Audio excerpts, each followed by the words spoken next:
l'inflation. Le prix du litre d'essence à la pompe était la semaine dernière à 1,54 du litre. Les prix ne cessent d'augmenter de jour en jour et de semaine en semaine.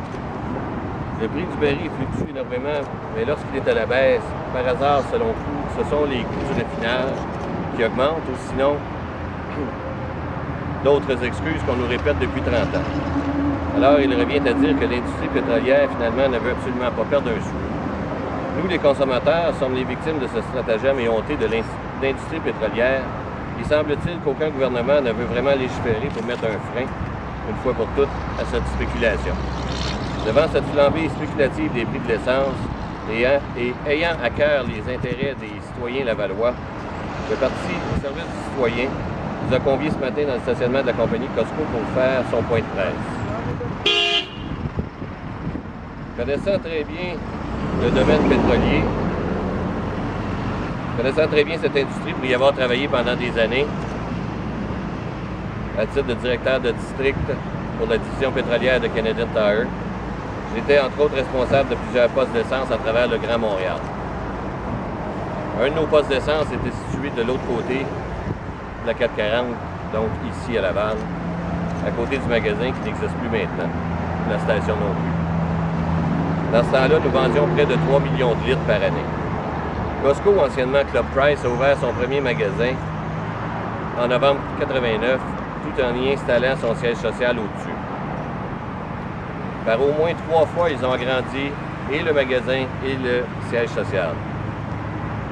Depuis l'ouverture, ils ont fait plusieurs demandes de changement de zonage pour pouvoir bâtir un poste d'essence et opérer leur premier poste d'essence ici à Laval pour faire en sorte que les Lavallois bénéficient d'une économie substantielle. Les nombreuses demandes de changement de zonage que la compagnie Costco a faites à l'actuelle administration depuis 1990 ont toutes été rejetées. En conséquence, Costco a décidé d'ouvrir son premier poste d'essence, non pas ici à Laval, mais bien à Saint-Jérôme, en octobre 1997. On parlait à l'époque d'environ 8 à 10 sous de moins le litre que le prix de leurs concurrents immédiats. Finalement, la compagnie Costco a fermé son siège social lavallois en 2001 pour déménager en Ontario, ce qui a fait perdre un siège social et 485 emplois.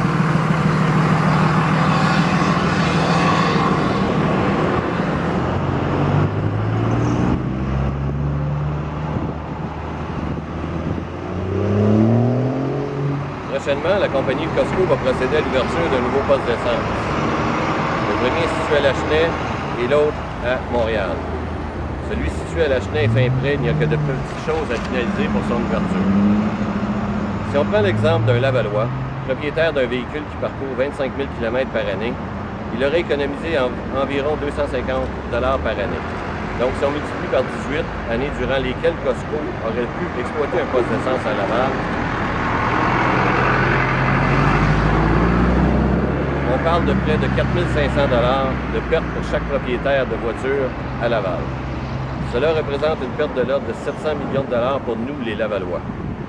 Nous n'aurions pas nécessairement fait le plein chez Costco, mais tous les autres postes d'essence auraient été obligés d'abaisser eux aussi leur prix.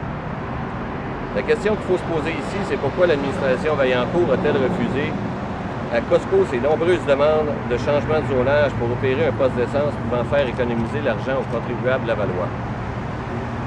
Est-ce que parce que Gilles Vaillancourt est lui-même actionnaire de nombreuses compagnies pétrolières depuis des années? Pourquoi finalement l'administration Vaillancourt a-t-elle, lors de la séance du Conseil exécutif du 29 août 2012, accepté de procéder au changement de zonage permettant à Costco d'implanter sur son terrain un poste d'essence et ainsi offrir aux Lavallois les économies sur l'essence attendues depuis si longtemps? Est-il si désespéré à l'aube de cette prochaine élection qu'il cherche encore une fois des bonbons à offrir à tous les citoyens? Merci, bonne journée. C'est une bonne nouvelle. C'est sûr que c'est une bonne nouvelle pour les citoyens, mais pourquoi avoir attendu 18 ans? Pendant 18 ans, on a perdu, nous, les citoyens, à peu près 700 millions de dollars d'économie. Le fait que Costco a déménagé son siège social en Ontario, le fait qu'il ne peut pas obtenir un poste d'essence ici? Ça serait une des raisons. Pourquoi avoir fait autant d'investissements pour ouvrir, pour bâtir leur magasin puis ouvrir 3 fois. Ils faisaient agrandir par 3 fois le siège social en même temps que le magasin. C'est tout plein de bureaux en haut. C'est quoi je vois mal l'intérêt là, de la ville ou je vois mal le lien entre les deux. Le lien entre le fait que le départ du siège Non, social. le lien entre M. Vaillancourt et le fait qu'il n'y avait pas de poste d'essence. M. Vaillancourt est actionnaire de nombreuses, comme je disais, de nombreuses compagnies pétrolières. Ça pourrait être un des liens, mais pourquoi a-t-il attendu autant que ça? Pourquoi Costco a-t-il ouvert en 97 à Saint-Jérôme quand ça devait être à Laval pour ouvrir le premier? Là, ils vont ouvrir la Chenette, comme je disais. Il est fin prêt. Il reste quelques petits détails à finaliser. Puis nous, on vient juste de se faire accorder ça. C'est-à-dire que Costco vient juste de faire accorder le permis de changement de zonage. Donc, pourquoi avoir attendu 18 ans? Mais M. Vaillancourt n'a pas non plus une station d'essence. Il est actionnaire, j'imagine. Je sais pas. Actionnaire de Petro-Canada, de Suncor, de Imperial Oil. Mais par des fonds de placement ou. C'est dans ses intérêts pécuniaires, donc je vous ai remis copie. Donc, c'est peut-être pas dans des choses de placement parce qu'ils sont obligés de déclarer tous les revenus qu'ils tirent des différents placements qu'ils ont à gauche et à droite. Et malheureusement, et ça je ne le retrouve pas, mais je vais finir par le retrouver, il était actionnaire aussi de Pétrole Golier. Pétrole Golier, c'est une entreprise locale. Pétrole comment? Golier. Golier. Des PG. Ça recule à plusieurs années derrière. J'ai cherché dans mes papiers, mais je vais finir par le retrouver. Pour vous, ça, c'est une apparence de conflit d'intérêt? Ah, il y a apparence de conflit d'intérêt, ça c'est clair. De toute façon, encore une fois, comme je vous dis, pourquoi attendre 18 ans pour faire économiser les citoyens de la ville? Puis là, on est dans le processus d'accord de changement de zonage. C'est pas encore accordé, fait que ça veut dire que d'ici un an et demi, on va perdre encore. Je veux juste continuer sur ce point-là parce que reste que malgré les intérêts pécuniaires de M. Vaillancourt que vous nous remettez, le plus récent date de 2009, dans ce que vous nous avez remis, effectivement, bon, je vois Imperial Oil, il y avait Petro-Canada dans quelques années auparavant, Suncor est toujours là en 2009. Malgré ça, il y a eu un changement de zonage. Donc, cette année, vous dites que c'est trop tard, mais reste qu'il y en a eu un. Ça vient pas un peu défaire la thèse du conflit d'intérêt pour des raisons Il pécuniaires? n'est pas encore accordé. Là. Il y a eu l'acceptation de changement de zonage, mais ce qui est dans le processus de changement de zonage, il faut qu'il y ait une consultation publique, il faut qu'il y ait à peu près plein de processus avant que le conseil de ville, le conseil exécutif accepte finalement le changement de zonage. Parce que là, apparemment, ce qu'ils font, c'est qu'ils s'obstinent sur l'endroit où ils vont le mettre. Mon frère de Mme Fortin a sorti un petit article en fin de semaine qui parle que ça serait peut-être derrière le magasin dont le poste serait situé. Mais encore là, on est dans la spéculation. Pas dans la spéculation, c'est qu'il est dans la résolution du comité exécutif. Oui, c'est résolu qu'il change de zonage ou qu'il accepte, mais il faut que ça passe par le processus de changement de zonage. Mais avez-vous vu beaucoup de dossiers dans ces processus-là qui ont complètement achevé, là?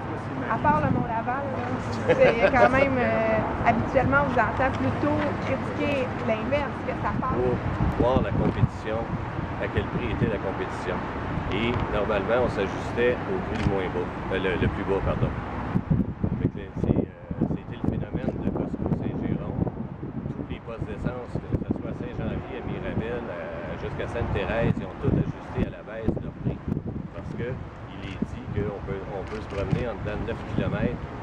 Un citoyen, s'il voit une baisse substantielle, s'il est à 9-10 km, il va aller jusque-là pour aller chercher son essence. Hier, je parlais avec un citoyen, justement, et on a parlé de cette question-là.